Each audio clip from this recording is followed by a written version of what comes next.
Sa gitna ng patuloy na pagtaas ng ilang gastusin dahil sa sigalot sa Middle East, naglunsad ang Pag-ibig Fund ng isang espesyal na loan program upang magbigay ng agarang pinansyal na tulong sa mga kwalipikadong miyembro.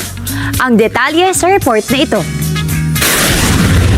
Naglunsad ang Pag-ibig Fund ng Special Assistance for Financial Emergencies o SAFE Loan upang matulungan ang mga kwalipikadong miyembro na nangangailangan ng agarang pinansyal na tulong dahil sa patuloy na epekto ng sigalot sa Middle East.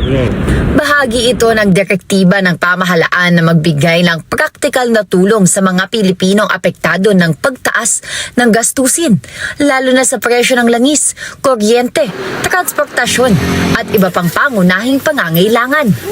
Nauna nang nagbigay ang Pag-ibig Fund ng espesyal na benepisyo sa mga overseas Filipino worker na napauwi mula sa Middle East. Ngayon, pinalalawak pa ito upang makatulong din sa mga kwalipikadong miyembro sa Pilipinas na nakararamdam ng epekto ng mga pangyayari sa ibang bansa. Sa ilalim ng SAFE Loan, maaaring makahiram ang mga kwalipikadong miyembro ng hanggang 10,000 piso o katumbas ng hanggang 70% ng kanilang Pag-ibig regular savings, alinman ang mas mababa. May interes ito na 5% at 75 daang bahagi ng 1% kada taon at maaaring bayaran sa loob ng 1, 2 o 3 taon. Maaari ring makapag-apply ang mga may kasalukuyang multi-purpose loan o calamity loan basta't pasok pa rin sa pinapayagang limitasyon ng kanilang Pag-ibig regular savings.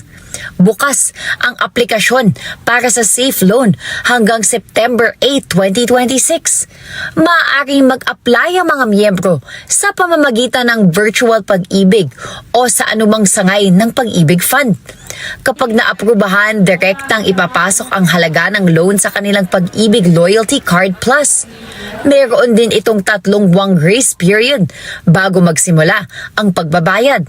Kaya mas naging abot kaya ang pagbabayad kumpara sa maraming mataas ang loan interest.